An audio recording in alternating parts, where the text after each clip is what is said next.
2 days after our lavish $400,000 wedding, my new husband didn't bring me breakfast in bed. Instead, he threw an uncontested divorce petition on my lap and smirked while his 24-year-old assistant walked into our penthouse with matching designer luggage. He looked me in the eye and said, "You are just the social front to satisfy my board. Now sign the papers, take your suitcase, and leave quietly, because in my world, you have zero leverage." He thought I was just a naive bride he could discard like yesterday's newspaper. What he forgot was that for 3 years, I didn't just love him. I ran his executive finances and knew the real reason his multi-million-dollar tech firm hadn't collapsed yet. He thought he won the ultimate game, but he didn't realize the trapdoor under his feet was already unlocked. Welcome back to BT Revenge Tales, where betrayal meets its match. If you love stories of clever comebacks, make sure to like, subscribe, and drop your city in the comments below so we can see how far our community reaches. My name is Clara Vance. At 31, I thought I had built the perfect life alongside the man I loved. For 3 years, I wasn't just Julian's fiancé. I was the silent engine behind his rising tech firm, balancing his books and structuring his corporate deals while he soaked up the public praise.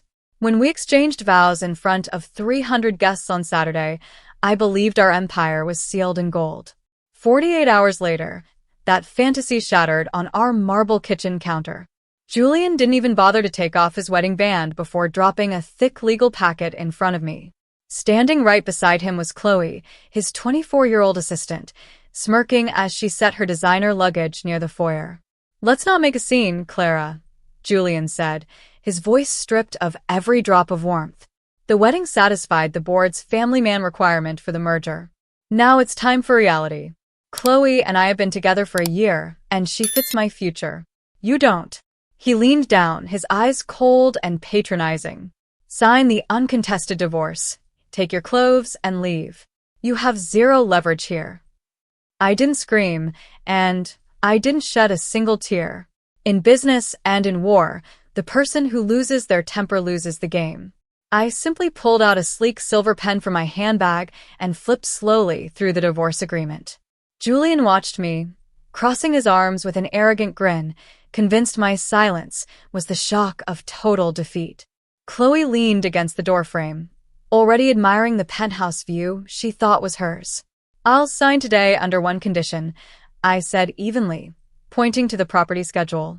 "I want full ownership of that dormant holding LLC we created last year, along with a complete waiver releasing me from any personal liabilities tied to your enterprise." Julian let out a mocking laugh. "That empty shell company? Take it. It has zero operating capital anyway." Without hesitating, he initialed the writer and handed it back. I signed my name in clean, deliberate strokes on every dotted line. As Chloe popped open a bottle of vintage champagne to celebrate my surrender, I packed one suitcase and walked out the door, smiling quietly to myself. By midnight, I was sitting at the desk of a furnished downtown apartment, bathed only in the cold glow of my laptop screen. Julian thought he had discarded an empty shell company. What he had forgotten, or rather, never bothered to read during our restructuring 12 months ago, was the exact IP assignment contract I had drafted myself. That holding LLC wasn't just a corporate shell. It was the legal, sovereign owner of the foundational source code, the primary data architecture, and every proprietary software patent running his entire multi-million-dollar platform. Julian had signed those rights over to the entity for a tax loophole, fully assuming he would always control the holding firm. Now, with his freshly signed divorce release, that dormant company belonged 100% to me. With a few deliberate keystrokes, I accessed the Central Administrative Registry. I revoked Julian's executive access tokens, transferred the master encryption keys to my private encrypted server, and set an automated license expiration trigger for precisely 10 a.m. the following morning. I then forwarded a sealed digital copy of the revised copyright ownership to our state's corporate filings division. By the time I closed my laptop, the trap was armed. Julian believed he had conquered the world, completely blind to the fact that his empire was running on borrowed time. The grand ballroom of the St. Regis was packed with high-profile venture capitalists, tech journalists, and board members for Julian's annual investor summit. From the back row, Disguised in dark sunglasses, I watched him command the stage. Beside the podium stood Chloe, glowing in an emerald evening gown, already acting like the company's new first lady. Today, we usher in a new era of unstoppable scale, Julian announced, gesturing grandly toward the massive projector screen behind him. Let's activate the live global platform. He clicked the remote to begin the multi-million-dollar demonstration. Precisely at 10 a.m., every terminal went pitch black. Red error dialogues flooded the towering display monitors. Critical license failure. Access denied by proprietary owner. Across 3 continents, his enterprise servers instantly went dark. Panic tore through the room. Board members shouted, and reporters scrambled to capture the meltdown as Julian hammered the frozen console in disbelief. Just then, an emergency courier walked straight onto the stage, handing him a red priority envelope. Julian tore it open, his face draining of all color. It was an immediate cease and desist for copyright infringement, signed and executed by the sole owner of his core code, Clara Vance. Less than 20 minutes later, the heavy glass doors of my private office flew open. Julian stormed inside, sweat soaking through his designer shirt, his tie undone, and eyes wide with pure hysteria. "What have you done, Clara?" he demanded, slamming both hands down on my mahogany desk. "You're destroying my company. Cancel that order right now, or I swear my legal team will bury you." I didn't flinch. I calmly took a slow sip of tea and slid a freshly drafted licensing contract across the desk. "Your company died 48 hours ago, Julian," I replied with icy precision. "You don't own the core software anymore.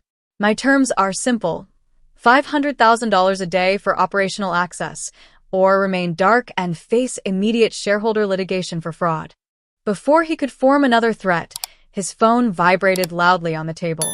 It was a text alert from the security cameras at his penthouse. He looked down and froze. Chloe was frantically loading her 4 designer suitcases into an Uber, abandoning him the exact second his fortune started to crumble. By late afternoon, the parent company's stock had tumbled into freefall. With catastrophic lawsuits looming and their core product held hostage, the terrified board of directors called an emergency closed-door meeting. Julian was summarily stripped of his CEO title, left completely powerless, without his software rights. That was when I made my final move. Leveraging the licensing rights I owned outright, I offered the board a clean exit. I bought up the controlling 60% majority stake in the company for pennies on the dollar, wiping away Julian's remaining equity in a single corporate restructuring vote. At 5 p.m., I walked into the corner executive suite that Julian had occupied for years. He was still standing by the window, staring blankly at the ruined remnants of his career. 2 private security guards stepped inside behind me, calmly boxing up his personal belongings and handing him his coat. "Time to go, Julian," I said softly. "You're trespassing in my building." 6 months later, the company had fully recovered, operating under a brand new name and an entirely restructured executive board, with my name at the very top. Julian vanished into obscurity, burdened by overwhelming personal debt, while Chloe ended up moving back to her hometown after realizing the golden parachute she chased was just an illusion. Standing on the private terrace of my new headquarters, watching the city's skyline glow at sunset, I realized that true power isn't about cruelty. It's about patience, composure, and knowing the value of what you bring to the table. Now, I want to hear from you. Would you have signed those papers and walked away to strike later, or fought him right then and there? Drop your thoughts in the comments below. Be sure to check out the next story on the end screen for another unforgettable tale of justice.